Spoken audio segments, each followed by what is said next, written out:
Hello, hello. I am CA Arjun Sheth, and we are on Zoom platform of Income Tax Bar Association.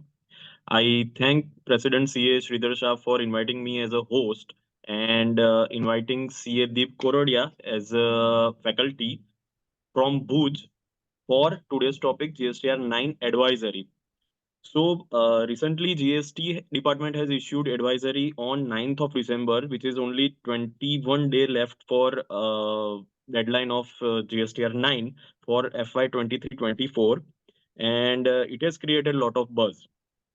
Now, without wasting much time, I would request CA Deep Korodia first to address the issue that what has been the biggest change in current year FY 23-24 GSTR 9 in table 8A, and then we will start proceeding for question answers. Okay, Over to you, CA Deep Korodia. okay. Thank you, sir. Thank you, sir. So, first of all, what they have done is they have uh, everybody must know that they have already changed the form GSTR 9 in the table 8A. We used to see the details from GSTR 2A, the summation of 12 months 2A plus any invoices uploaded later on that was also recorded previously till the financial year 22-23 in table 8A, and they need to refresh that table 8A every a couple of months just to get the latest invoices as uploaded by the supplier for the pertaining to the said specific year to which the annual return are being filed. Now the issue part, what they've done is they have replaced table number 8A with 2B. So now the figures of 2B will be reflected in table number 8A and not of the two and not of the To not from the 2A. So what's the issue particularly? The thing is जो 2A है वो किसी भी एक साल का आता है. कोई बंदा अगर लेट से भी अपलोड करे अपना कोई सप्लायर हमारा सप्लायर कोई लेट से भी रिटर्न अपलोड करे तो 2A के अंदर तो वो फिर भी रिफ्रेश होने के बाद वो इनवॉइस आ जाता था. तो अभी हम किसी साल का एक GSTR 9 फाइल कर रहे हैं, उस साल की क्रेडिट उस रिटर्न के अंदर शो कर रहे हैं कि इतनी क्रेडिट्स हमने करंट द ईयर ली और ड्यूरिंग द ईयर ली और इतनी क्रेडिट्स हमने नेक्स्ट ईयर टिल 30th नवंबर ली. तो उसका जो कंपैरिजन टेबल नंबर 8A के साथ जो होता था वो पहले सही तरीके से होता था कि 8A में भी वही इनवॉइसेस आ रहे थे जो उस साल में बिलोंग करते थे. अभी उन लोगों ने क्या किया कि 2B डाल दिया. तो 2B के अंदर दिक्कत क्या हुआ कि 2B एक टाइम फ्रेम डॉक्यूमेंट है for the year 2023-24.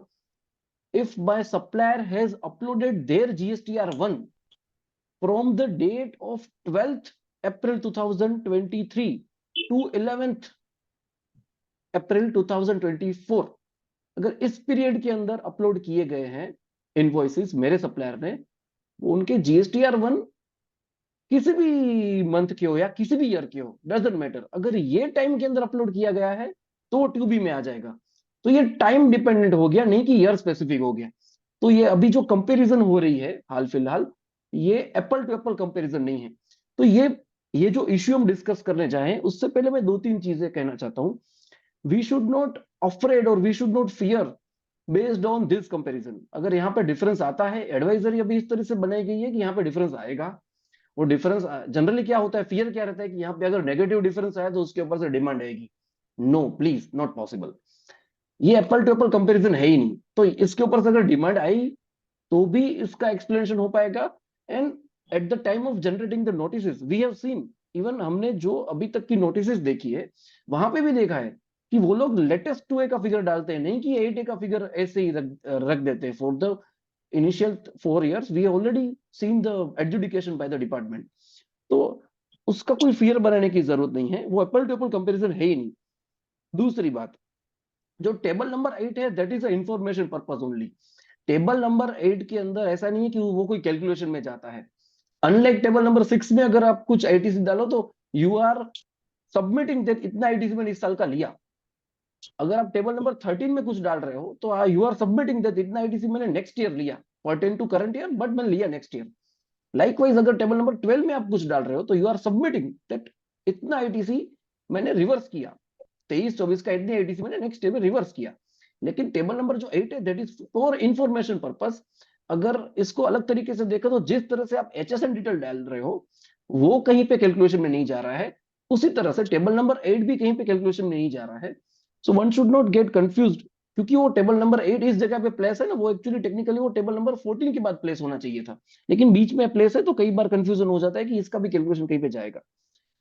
Third thing, ये इश्यू एक और भी इस तरीके से हो रहा है कि अगर हम करंट ईयर में कोई हमारा ITC रिवर्स करें और टेबल नंबर 7 में दिखाएं तो उसकी इफेक्ट टेबल नंबर 8 में नहीं जा रही है, तो इसके कारण भी इश्यूज आएंगे।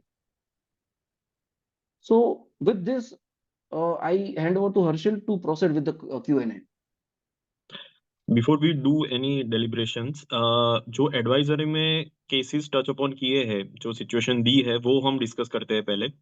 So invoices pertains to March 24, but supplier has uploaded that particular GSTR1 of March 24 late. So उन्होंने 11 या 13 अप्रैल के बाद अपलोड किया है. Now this invoice is not appearing in March 2B. Obviously, it is not appearing in table 8A of GSTR 9 23-24. So ये case में how we should report such transaction in GSTR 9 of FY 23-24 जो अभी हम file कर रहे हैं.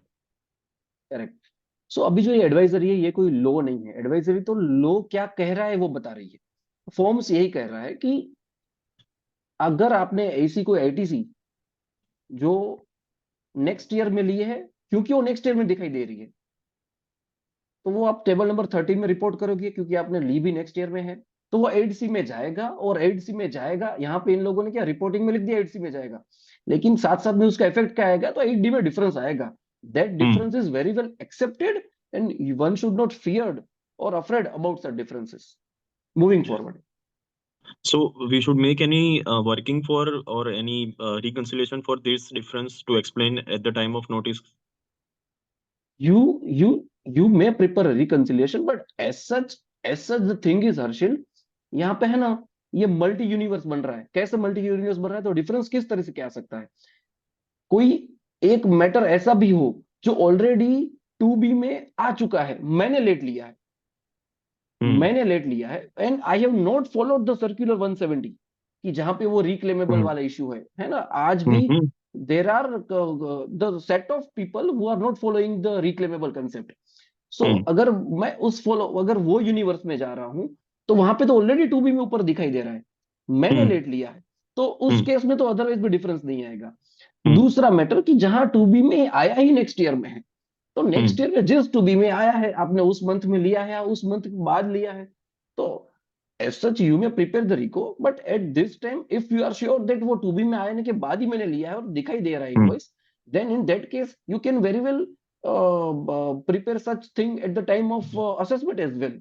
अगर पूरे क्लाइंट लेट में ये अभी नहीं बनाना है प्रिपेयर कैलकुलेशन, आपने 3B लगाते वक्त तो वो देखा ही होगा कि वो बिल दिखाई दे रहा था लास्ट ईयर का, तो वो अभी बनाना है तो भी वेल एंड गुड। अगर अगर वो पूरे सेट ऑफ क्लाइंट्स में से अगर 5% में नोटिस आए तो फिर उसी में उस टाइम पे बना लो, कोई दिक्कत नहीं है। इसी में एक रिवर्स सिचुएशन हम इमेजिन करते हैं कि supplier has claimed in March 24 3B only, but that invoice is appearing in April 24 2B. Supplier ने लेट अपलोड किया था, मेरे सप्लायर ने, तो वो April 24 के 2B में दिख रहा है, पर मैंने क्लेम कर लिया मार्च के 3B में, March 24 3B में. Now Based on invoices, you मतलब the taxpayer has claimed based on the invoices without finding in 2B, and taxpayer has not followed the rule 36(4) as such. But in such cases the difference is otherwise also will be there. Difference तो उसी month में भी difference आ चुका होगा, तो उस वो difference है। एज सच नोटिस के टाइम पे क्या देख रहे हैं कि पूरे साल का ही कंपेयर हो रहा है, और नोटिस के टाइम पे 2B कंपैरिजन तो पॉसिबल ही नहीं है, तो उस टाइम पे तो 2A कंपैरिजन ही आएगा, ऐसा विजुअलाइज हो रहा है। तो अगर पूरे साल का 2A कंपैरिजन आएगा तो एज सच वो अदरवाइज भी क्योर हो जाना चाहिए उस टाइम पे। But as far as law is concern, अगर वो अर्ली क्लेम किया है तो that is not in line with rule 36(4). Liable to reverse. Correct. Okay. Next question. Invoice is belonging to 23-24. Now, because कि हमने supplier को payment नहीं किया within 180 days. Now this ITC was reversed in 23-24 2B only, 3B only. and we reclaimed it in 24-25 3B. Okay, so now ये situation के जो transaction रहेंगे, how we should report in GSTR 9 or As such, 23-24? okay. As such, these things are already settled from the day one. The second number question. The thing is कि अगर कोई 120 में दिन में पेमेंट नहीं किया है और आपने पहले आईटीसी लेके फिर रिवर्स किया, अभी वो रिक्लेमेबल वाला आईटीसी है, वो तो आप कभी भी जब भी पेमेंट करो तब ले सकते हो। तो ये पर्टिकुलर ट्रांजेक्शन के लिए the advisory the form the instruction to the GSTR 9 form is already been cleared कि आपको ये टेबल 13 में ही नहीं दिखाना है। इन टेबल 13 में भी नहीं जाएगा, 8C में भी नहीं जाएगा, तो यहाँ पे एज सच टेबल नंबर 8 में कोई डिफरेंस नहीं आएगा। नेक्स्ट ईयर आपको 6H में दिखाना है, तो नेक्स्ट ईयर आप 6H में दिखाओगे, तब वहां पे नेक्स्ट ईयर माने फाइनेंशियल ईयर 24-25 में, तब वो टेबल 6 का टोटल वो फैच करेगा, वहां पे डिफरेंस आएगा। लेकिन as far as current year is concern, इस साल में टेबल 8 में डिफरेंस नहीं आएगा। सो करंट ईयर में टेबल 6B में हमने पहले क्लेम करी, देन रिवर्स करी, 7 में रिवर्स किया, तो 7 में रिवर्स करी, इतना ही प्रेजेंटेशन रहेगा। करेक्ट। हाँ, 13 में नहीं आएगा। ओके ये पर्टिकुलर एक्सेप्शनल ट्रांजैक्शन है। ये particular okay transaction though the ITC pertains to current year, but which reclaimable वाला आईटीसी है जो वो मैं कभी भी रिक्लेम कर सकता हूँ। इवन मैं 2 साल बाद भी रिक्लेम कर सकता हूँ जब पेमेंट करूँ तब। तो वो ओके पॉसिबल नहीं है कि इस साल के फॉर्म में हम डाल पाए। okay. Now next question. This is again a temporary reversal situation. So invoices belonging to 23-24 financial year, but because the goods or invoice was not received, goods or invoice or both not received in till March 24, so we first claimed it, then reversed in March 24 3B, and we reclaimed it in 24-25 3B. So ये correct. particular transaction को किस तरह से treat करेंगे GSTR 9 में? तो यहाँ पे हम ये दो सिचुएशन को साथ में ले लेते हैं, question number 3 and question number 5। The thing hmm is, दो सिचुएशन है। कोई आईटीसी मैंने पहले, हम एग्जाम्पल सिंपल रखते हैं, मैंने 100 रुपीज की मेरी आईटीसी थी पूरे साल में, पहले मैंने वो क्लेम किया, फिर उस मंथ मुझे नहीं लेना था तो मैंने उस मंथ रिक्लेमेबल वाले रिवर्सल में डाल दिया। फिर अगले मंथ मैंने वो आईटीसी लिया with in the same year, that is one set of example. And second set of example is वो जो रिक्लेम किया वो मैंने नेक्स्ट ईयर किया। दोनों डिस्कस करते हैं। हम्म पहले ये है 100 रुपए लिया, 100 रिवर्स किया, 100 फिर से रिक्लेम कर लिया। इस मैटर के अंदर question number 5 will be come into place कि अगर मैंने सेम ईयर में ही किया है तो ये लोग ये बता रहे हैं कि मैंने सेम ईयर में 100 रुपया क्लेम किया, 100 रुपया रिवर्स किया, अगेन 100 रुपया रिक्लेम किया, तो 200 रुपया आएगा मेरे 6A में, 200 रुपया। लेकिन मुझे वहां पे 100 रुपया ही डालना है, okay, net of, net of डालना है। करेक्ट, ये नेट ऑफ सोचो, या ये लोग इस तरह से बता रहे हैं कि आपको वहां पे 2 बार नहीं डालना है, एक ही बार डालना है, और वो ओके भी 6B में ही डालना है। रिक्लेम कर दिया तो फिर 6H में नहीं डालना है, टेम्परेरी रिवर्सल में। और क्योंकि आपने वहां पे एक ही बार नेट ऑफ कर दिया वो वाले कंसेप्ट से, तो टेबल 7 में रिवर्स भी नहीं करना गॉट इट। है ना। तो अगर कोई चीज, पूरा सेट ऑफ ट्रांजेक्शन एक ही साल में खत्म हो गया, रिको इफेक्ट नेक्स्ट ईयर में नहीं आया, 100 लिया, 100 रिवर्स किया, 100 रिक्लेम कर दिया सेम ईयर में, तो नेट 100 डालो टेबल 6 में। That is what the advisor is saying. Net 100 डालने से आपके 8 में कोई दिक्कत नहीं आएगा, लेकिन टेबल नंबर 6J में डिफरेंस आएगा कि आपने 3B में 200 लिया लेकिन अभी 100 ही दिखा रहे हो आप। टेबल नंबर 6J, वहां पे एक हम्म डिफरेंस आएगा, and that is acceptable difference. Again मैं फिर से बता रहा हूं, यहाँ पे लोग क्या कर रहे हैं कि तोड़ मरोड़ के लोग चीजें मैच कर रहे हैं, लेकिन वो मैच नहीं कर रहे हैं वो चीजें। यहाँ पे वो डिफरेंस रखना है, ये that is what advisor is saying.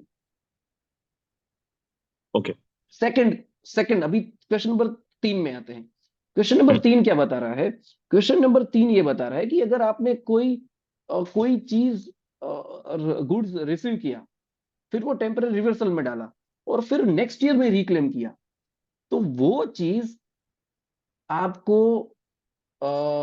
लेना भी है टेबल नंबर 6 में, साथ में रिवर्स भी करना है, और फिर से टेबल नंबर 13 में लेना है।